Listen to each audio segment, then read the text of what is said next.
உரிமை களம் பார்வையாளர்கள் அனைவருக்கும் வணக்கம். இன்னைக்கான அரசியல் களத்துல எது சம்பந்தமாக விவாதிக்க போறோம், எது சம்பந்தமாக நம்ம டீகோடிங் பண்ண போறோம் அப்படின்னா, கிட்டத்தட்ட ஒரு 12 நாட்களாக உடலை வாங்க மறுத்து, படுகொலைக்கு உள்ளாக்கப்பட்ட ஒரு உடலை வாங்க மறுத்து விடுதலை சிறுத்தை கட்சியை சார்ந்தவர்கள் 10 நாட்களாக போராட்டம் செய்து கொண்டிருக்கின்றார்கள். எங்க அப்படின்னா, விருதுநகர் மாவட்டம் காரியாபட்டி வட்டம் குரண்டி என்று சொல்லப்படுகின்ற ஒரு கிராமம். இந்த கிராமத்துல கனிமவள கொள்ளையை தட்டி கேட்டதற்காக ஒரு விடுதலை சிறுத்தை கட்சியுடைய ஒன்றிய துணை செயலாளர் அவர் படுகொலை செஞ்சிருக்கிறாங்க. இது கிட்டத்தட்ட ஒரு 10 நாட்களாக போய் கொண்டிருக்கின்றது. இன்னும் கூட அந்த ஊர்ல அவங்க உடலை வாங்க மறுத்து போராட்டம் செய்து கொண்டிருக்கின்றார்கள். அதே வேளையில அந்த குடும்பத்திற்கு இன்றளவும் கூட நிவாரணம் வழங்கப்படவில்லை. இந்த படுகொலை இன்னைக்கு நடந்திருக்கு அப்படின்னா, நம்ம எலெக்ஷன் ஓட்டுகளை என்ன ஆரம்பிச்சாங்க தெரியுமா? 5ஆம் தேதி ஓட்டுகளை என்ன ஆரம்பிக்கிறாங்க. அடுத்து 2 நாட்கள்லயே இந்த படுகொலை நடந்திருக்கு. குறிப்பா இந்த படுகொலையை செய்த நபர் யாரு அப்படின்னு பார்த்தோம்னா, திராவிட முன்னேற்ற கழகத்தினுடைய முன்னாள் ஊராட்சி மன்ற தலைவர் ஒரு 2 நபர்கள் சொல்றாங்க. சோ இவங்க தான் இந்த படுகொலை செஞ்சிருக்கிறாங்க அப்படின்ற மாதிரி பாதிக்கப்பட்ட குடும்பத்தை சார்ந்தவர்கள் அக்யூஸ் பண்றாங்க. சோ அந்த குடும்பம் தற்பொழுது நம்முடைய உரிமைக்களம் அலுவலகத்துக்கு வந்திருக்காங்க. அவங்ககிட்ட சில பல தரவுகளை கேட்போம். அந்த உண்மை தன்மைகள் என்ன அப்படின்றத நம்ம அவங்ககிட்டே கேட்போம். அவங்களுக்கு நீதி கிடைக்க வேண்டும், நியாயம் கிடைக்க வேண்டும், நிவாரணம் கிடைக்க வேண்டும் என்ற காரணத்திற்காக நம்ம அலுவலகத்துக்கு வந்திருக்காங்க. சோ இந்த காணொலியை பார்க்கின்ற தோழர்கள் உரிமையோட உரிமை குரலை மக்கள் மன்றத்துல எழுப்புங்க. நம்ம அந்த பாதிக்கப்பட்ட மக்கள்கிட்ட இப்ப தற்பொழுது தரவுகளை கேட்போம். வணக்கங்கம்மா. என்ன பிரச்சனை உங்க ஊர்ல? என்ன பிரச்சனை? உங்க வீட்டுக்காரர் எப்படி படுகொலைக்கு உள்ளாக்கப்பட்டாரு? அதான் சொல்லுங்க. விருதுநகர் மாவட்டம் காரியாபட்டி தாலுகா குரண்டி கிராமம். கடந்த 10/4/2005 எங்க வீட்டை சிவசக்தி திமுகவோட ஆட்சி செஞ்ச சிவசக்தி ஊராட்சி மன்ற தலைவர் சிவசக்தி அவர்கள் தூண்டுதலின் பேர் எங்க வீட்டை அடிச்சு நொறுக்குனாங்க. அது காவல்துறை எந்த ஒரு நடவடிக்கை, நாங்க போய் கம்ப்ளைண்ட் கொடுத்தோம், எந்த ஒரு நடவடிக்கையும் எங்களுக்கு எடுக்கல. அதுக்கப்புறம் எங்க மேல கேஸ் போட்டாங்க, அவங்க மேல கேஸ் போட்டாங்க. எங்களுக்கு ஜாமீன் கிடைக்கல. அவங்க கிடைச்சி எங்க வீட்டை சுத்தி திரும்பி இந்த மாதிரி மிரட்டுறாங்க, வைக்கிறாங்க. அதை காவல்துறைக்கு இன்ஃபார்ம் பண்றோம். அதுக்கும் எந்த ஒரு நடவடிக்கையும் எடுக்கல. அதுக்கப்புறம் கடந்த 7ஆம் தேதி தேர்தல் அப்புறம் 2 நாள் கழிச்சு எங்க வீட்டுக்கார படுகொலை செஞ்சுட்டாங்க. படுகொலைக்கு உள்ளாக்கப்பட்ட விஜயகுரு என்று சொல்லப்படுகின்ற ஒரு போராளி ஒரு ஆகச்சிறந்த போராளி. விடுதலை சிறுத்தை கட்சியினுடைய தொடக்க காலகட்டத்திலேயே அந்த பகுதியில 2003 அந்த காலகட்டங்கள்ல விடுதலை சிறுத்தை கட்சியினுடைய குடிமரத்தை ஏத்தி இருக்கிறாங்க. விஜயகுரு உட்பட அனைத்து பொறுப்பாளரும் சேர்ந்து குடிமரத்தை ஏத்தி இருக்கிறாங்க. அந்த ஊர்ல அது வரைக்கும் திராவிட முன்னேற்ற கழகத்தினுடைய குடிமரம் மட்டும்தான் இருந்திருக்கு. வேற எந்த கட்சிகளுமே அந்த பகுதியில் கிடையாது. சோ இப்படிக்க பட்சத்துல விடுதலை சிறுத்தை கட்சியுடைய குடிமரம் புதுசா எமர்ஜ் ஆகுது. நமக்கு சக போட்டியாளராக ஒரு கட்சி கொண்டிருக்கின்றது, வளர்ந்து கொண்டிருக்கின்றது என்ற உள்நோக்கத்தின் அடிப்படையில ஆரம்ப காலகட்டத்திலிருந்தே அந்த ஊராட்சி மன்ற தலைவர் சிவசக்தி என்பவர் செயல்பட்டு கொண்டிருக்கின்றார் என்பதாக அந்த பகுதி மக்கள் குற்றச்சாட்டை முன்வைக்கின்றார்கள். அந்த ஊர்ல திமுகவை தவிர்த்து அதிமுகவோ கம்யூனிஸ்டோ காங்கிரஸோ அந்த ஊர்ல எந்த இயக்கங்களும் கிடையாது, எந்த கட்சியும் கிடையாது. திமுகவை தவிர்த்து முதல் உருவாக்கப்பட்ட இயக்கம் திமுகவுக்கு அடுத்தபடியாக விடுதலை சிறுத்தைகள் கட்சி உருவாகி விடுதலை சிறுத்தைகள் கட்சி கொடிக்கம்பம் அங்கு ஊண்டப்பட்டது. எழுச்சி தமிழர் திருமாவளவனின் பெயர் பலகையும் அங்கு திறக்கப்பட்டது. திறக்கப்பட்ட நாள் முதலே அங்கு தலித் மக்கள் மீது தொடர்ச்சியாக வன்முறையும் சாதி வெறியாட்டமும் துவங்கப்பட்டது. கேள்வி கேட்க ஆரம்பிக்கிறனால, கட்சி தொடங்கி கேள்வி கேட்க ஆரம்பிக்கிறனால இந்த மாதிரி ஒரு அட்ராசிட்டி. அதெல்லாம் யாருன்னு கேட்டீங்கன்னா, அங்க உள்ள ஊராட்சி மன்ற தலைவர் சிவசக்தி என்பவர் தான். அவர் தான் செய்யறாரு. அந்த டயத்துல தலித் மக்களுக்கு கொடுக்கப்பட்ட 63 பட்டா நிலங்கள் இருக்குது. அந்த பட்டா நிலங்கள்ல 33 கொடுத்துட்டு 30 வச்சுக்கிறாங்க. அவங்க சார்ந்த பிசி மக்களுக்கு, அறியாத பிசி மக்களிடையே அவர் வீடு இருக்க இடத்த 50,000ன்னு சொல்லியும், வீடு இல்லாம வெறும் பிளாட்டா இருக்கிறது 10,000ன்னு சொல்லியும் ஊராட்சி மன்ற தலைவர்னே சீல் போட்டு அடிச்சு கொடுத்து அந்த மக்கள்கிட்ட வித்துறாரு. அதே மாதிரி விஜயகுரு என்று சொல்லப்படுகின்ற நபர் தொடர்ச்சியா மக்களுடைய பிரச்சனையில ரொம்ப அதிகமாக ஈடுபட்ட ஒரு நபர். அவர் சமீபத்துல ஒரு கனிம வள கொள்ளையை கண்டுபிடிக்கிறாரு. அதை வீடியோ ஃபுட்டேஜ் எடுக்கிறாரு. வீடியோ ஃபுட்டேஜ் எடுத்து காவல்துறை அதிகாரிகள்கிட்ட சமர்ப்பிக்கிறாரு, ரெவன்யூ டிபார்ட்மெண்ட்டை சமர்ப்பிக்கிறாரு. ஆனாலும் கூட காவல்துறை அதிகாரிகளும் ரெவன்யூ டிபார்ட்மெண்ட்டை சார்ந்தவர்களும் எந்த விதமான நடவடிக்கையும் மேற்கொள்ளவில்லை. எங்க அப்பா இந்த வீடு அடிச்சு உடைக்கிறாங்க. அதுக்கு முன்னாடி ஊர்ல மணல் இருக்காங்க. சரி, ஊர்ல மணல் அல்றது அப்பாவும் அப்பாவோட ஃப்ரெண்டும் போய் கேக்குறாங்க. சரி. எதுக்கு இந்த மாதிரி சட்டவிரோதமா மணல் அல்றீங்க, ம், ம். இதெல்லாம் அள்ளக்கூடாது, இது தப்பு. எப்ப? இந்த ஒரு 10ஆம் தேதி வந்து வீடு அடிச்சு உடைக்கிறாங்க. ம், ம். அதுக்கு முன்னாடி ஒரு 10ஆம் தேதினா போன மாசமா? போன மாசம். சரி. ம், அதுக்கு முன்னாடி ஒரு 15 நாள் இருக்கும். ம், ம். சொல்லவட்டியும் இந்த மாதிரி போய் சொல்றாங்க. அவங்களும் ஜேஜிபி எடுத்துட்டு போயிடுறாங்க, ஜேஜிபி டிராக்டர் எல்லாம் எடுத்துட்டு போயிடுறாங்க. ம், ம். அப்ப வந்து போலீஸ் டிபார்ட்மெண்ட் இன்ஃபார்ம் பண்றாங்க, ம், ம். ரெவன்யூக்கு இன்ஃபார்ம் பண்றாங்க, கலெக்டருக்கு இன்ஃபார்ம் பண்றாங்க. ம். அவங்கள கொஞ்சம் எல்லாத்துக்கும் இன்ஃபார்ம் பண்ணிட்டாங்க. ம், ம். இன்ஃபார்ம் பண்ணிட்டு இவங்க வந்து அப்பா வந்து இன்ஃபார்ம் பண்ணதை நீ இந்த மாதிரி விஜய் வந்து இந்த மாதிரி சொல்றியா ம், ம், ம். அப்படின்னு சொல்லி ஸ்டேஷன்ல இருந்தோ ம். இல்ல தாசில்தார் ஆபீஸ்ல இருந்தோ எங்க இருந்தோ தகவல் சொல்றாங்க. ம், ம். அதுக்கு அந்த பையன் வந்து ம். நானும் அப்பாவும் பைக்ல போறோம். ம், ம். ஒரு இடத்துல குடோன் பக்கத்துல ம், ம். நிப்பாட்டி ஒரு 10 பேர் இருக்கும். ம். நிப்பாட்டி ரவுண்ட் அவுட் பண்ணி ம். நீ என்ன ரொம்ப ஓவரா பண்ணிட்டு இருக்க, ம், ம். ஏன் கம்ப்ளைண்ட் கொடுக்குறேன்னு கேட்டாங்களா? ம். ஏன் இந்த மாதிரி தகவல் சொல்ற, சரி. 10 நாள் தான் உன்னை வெட்டி கொண்டு வருவான் ம். அப்படின்னு சொல்லி சொல்றாங்க. ம், ம். சொல்லிட்டு எனக்கு கத்தி அருவா எல்லாம் வச்சிருக்காங்க. எங்களுக்கு பயமாயிருச்சு. ம், ம். சுத்தி 10 பேர் நிக்கிறாங்க. எங்களால ஒண்ணும் பண்ண முடியல. ம், ம். நான் அப்பாட்ட சொல்றேன், நான் இனிமே நாங்களாம் எங்க அப்பாட்ட சொல்லிடுறேன், இது பண்ண சொல்றேன் அப்படின்னு சொல்லி பயந்து நான் சொல்றேன். சரி. அப்படி சொல்லிட்டு போயிடுறாங்க. ம், ம். நான் அப்பாட்ட சொல்றேன், ம். அந்த மாதிரி இருக்குப்பா, நிமிடம் கோளாறு இருக்குப்பா அப்படின்னு சொல்லி சொல்றேன். ம், ம். சரிப்பா இனிமே இருப்போம்ப்பா அப்படின்னு சொல்லி சொல்றாங்க. நாங்களும் போயிடுறோம். போயிட்டு ரிட்டர்ன் வந்துடுறோம். ம். வந்து 2வது நாள் எங்க வீடு அடிச்சு உடைக்கிறாங்க. சரி. சரி. போத நல்ல போத ம். வீடு அடிச்சு உடைக்கிறாங்க. மணல் வந்து எடுக்கிறத நீங்க வந்து கண்டிக்கிறீங்க. ஆமா, அப்ப கண்டிச்சதுனால அவங்க மிரட்டுறாங்க. மிரட்டினதுக்கு அப்புறம் என்ன பண்றாங்கன்னா வீட்டையும் வந்து அடிச்சு உடைக்கிறாங்க. சரி. வீடு அடிச்சு உடைக்கிறாங்க. ம், ம்.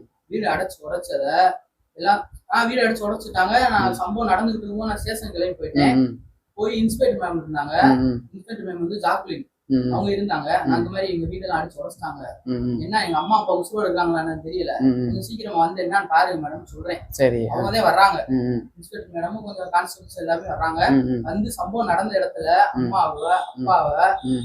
பாப்பாவை, என்னைய, எங்க ம். அக்கத்தா, ம், ம். எங்க ஐயா ம், ம். எல்லா பேர்த்தையும் ஆம்புலன்ஸ்ல ஏத்தி விடுறாங்க. சரி. யாரு மேடம்? இன்ஸ்பெக்டர் எடுத்துருவாங்க. இன்ஸ்பெக்டர் மேடம் சரி. இன்ஸ்பெக்டர் மேடம் எங்களை எல்லாத்தையும் ஆம்புலன்ஸ்ல ஏத்தி விடுறாங்க. ம், ம். என்னைய வந்து ஸ்டேஷன் போய் கம்ப்ளைண்ட் எழுதி கொடுக்க சொல்றாங்க. ம், ம், ம். நான் வந்து ஸ்டேஷன் போய் கம்ப்ளைண்ட் எழுதி கொடுக்குறேன்.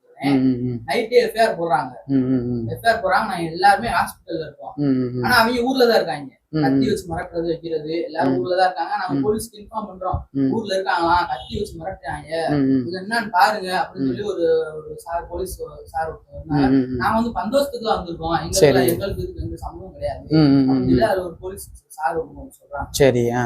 அதுக்கப்புறம் என்ன நடக்குது, எங்களுக்கு ஹாஸ்பிட்டல்ல இருக்கோம், ம். டாக்டர் வராங்க பாக்குறாங்க, அப்பாவுக்கு ம். தலையில காயம், எல்லாத்துக்கும் காயமா இருக்கு. அப்ப அந்த வீட்டு உடைச்ச கேஸ்ல தான் வந்து 2 சைடுமே வந்து வழக்கு பதிவு ஆமா, பண்றாங்க. எங்களுக்கு வந்து அது கேஸ் போட்டுருக்காங்களான்னு தெரியாது. தெரியல. கேஸ் போட்டுருக்காங்களான்னு தெரியாது. தெரியல. ஒரு 2-3 நாள் கழிச்சு தான் தெரியுது. இந்த ம். மாதிரி உங்களுக்கு கவுண்டர் ஃபேர் போட்டுருக்கோம், ம், ம். கவுண்டர் கம்ப்ளைண்ட் கொடுத்துருக்காங்க, ம், ம். நீங்களும் அவங்க தாக்குனீங்களா ம். அப்படின்னு சொல்லி கம்ப்ளைண்ட் கொடுத்தாங்க. இன்ன வரைக்கும் அவங்க என்ன கம்ப்ளைண்ட் கொடுத்துருக்காங்கன்னு எங்களுக்கு தெரியல. தெரியல. ம், ம். இன்ன வரைக்கும் அவங்க என்ன கம்ப்ளைண்ட் அதுலதான் வந்து அவங்களுக்கு பெயில் கிடைச்சிருச்சு, உங்களுக்கு பெயில் கிடைக்கல. பெயில் கிடைச்சு ஊர்ல இருக்காங்க. ம், ம். நாங்க ஹாஸ்பிட்டல்ல இருந்து இன்னும் வீட்டுக்கு கூட போல. ம், ம், ம். அதுக்குள்ள அவங்க 2 நாள்ல பெயில் கிடைச்சிருக்கு. கிடைச்சிருது. உங்களுக்கு எங்களுக்கு பெயில் வந்து பெயில் கொடுக்க விடாம தடுக்கிறாங்க ஸ்டேஷன்ல. காவல்துறை வந்து கொடுக்க வேணாம்னு சொல்றாங்க, ம், ம், புஷ் ம். பண்றாங்க, அவங்க கொடுக்காதீங்க. ம், ம். அவங்க வந்து அகைன்ஸ்டா இருக்காங்க உங்களுக்கு கொடுக்க கூடாது அப்படின்றதுல அவங்க கொடுத்துருக்காங்க.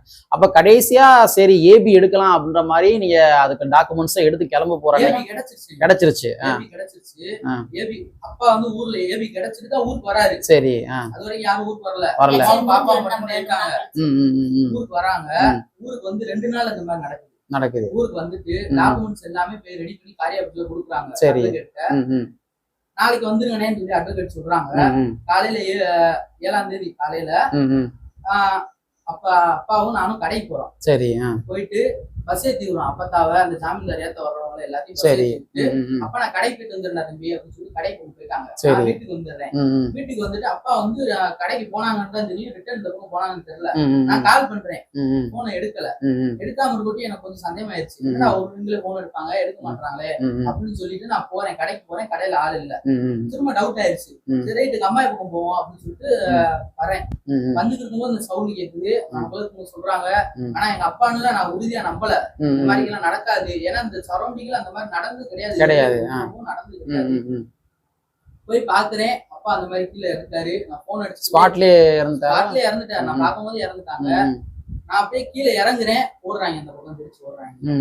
விஜயகுரு என்பவர் தொடர்ச்சியாக பல்வேறு வகையான போராட்டங்கள் வந்து ஈடுபட்டிருக்காரு. அதனுடைய டாக்குமெண்ட்ஸ் ஜெராக்ஸ் காப்பி கூட நம்மகிட்ட இருக்குது. அதாவது எங்க பட்டியல மக்களுக்கு என்ற ஒரு தனி சுடுகாடு வேணும், அந்த பிணத்தை எரிக்கின்ற ஒரு தகன மேடைகள் வேண்டும்.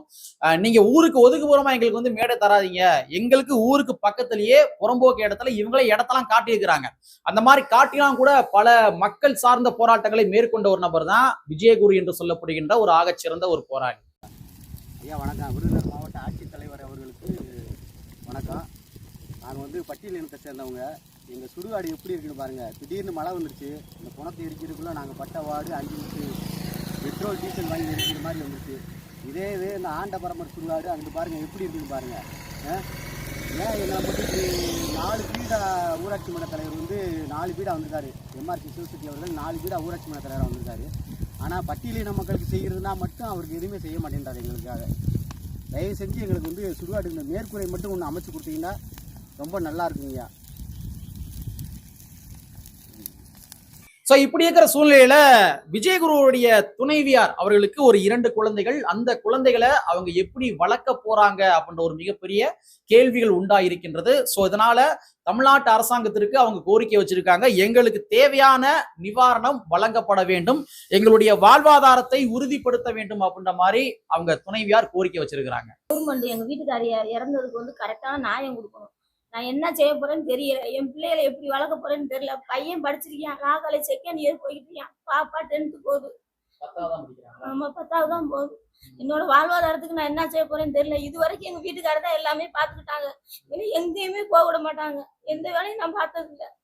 அதனால பாதிக்கப்பட்ட எனக்கு, என் குடும்பத்துக்கும் எனக்கு ஒரு நல்ல ஒரு நியாய நீதி வேணும். சோ அந்த பகுதியை சார்ந்த அம்பேத் என்று சொல்லப்படுகின்ற விடுதலை சிறுத்தை கட்சியினுடைய பொறுப்பாளர் அவர் நிறைய குற்றச்சாட்டுகளை தொடர்ச்சியா வந்து அடுக்கிறாரு. அந்த பகுதியினுடைய காவல்துறை அதிகாரிகள் சரிவர செயல்படுவது கிடையாது, அவங்க ஒருதலை பட்சமாக செயல்படுறாங்க, நடவடிக்கையில் மேற்கொள்வது கிடையாது என்பது போன்று பல்வேறு வகையான குற்றச்சாட்டு பண்றாங்க. இன்னும் சொல்ல போறாத ஒரு 3 வருடத்துக்கு ஒரு முறை வந்து சுழற்சி முறை மாற்றப்பட வேண்டும். ஆனா அந்த பகுதியினுடைய காவல்துறையில அது போன்று மாற்றப்படுவது கிடையாது என்பதாக அந்த பகுதியினுடைய அம்பேத் அவர்கள் ஒரு மிகப்பெரிய குற்றச்சாட்டை முன்வைக்கின்றார். அந்த குடும்பத்தாருக்கு ஆறுதல் சொல்லக்கூடிய வகையில் மாவட்ட ஆட்சித்தலைவரோ மாவட்ட காவல் கண்காணிப்பாளரோ எந்த விதமான நடவடிக்கை எடுக்கல.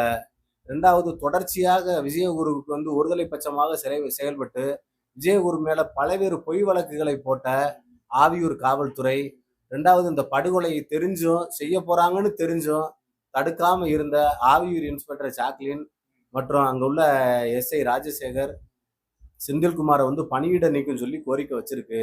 விஜயகுரு உயிரோடு இருந்தும் போராடி கொண்டிருந்தார்.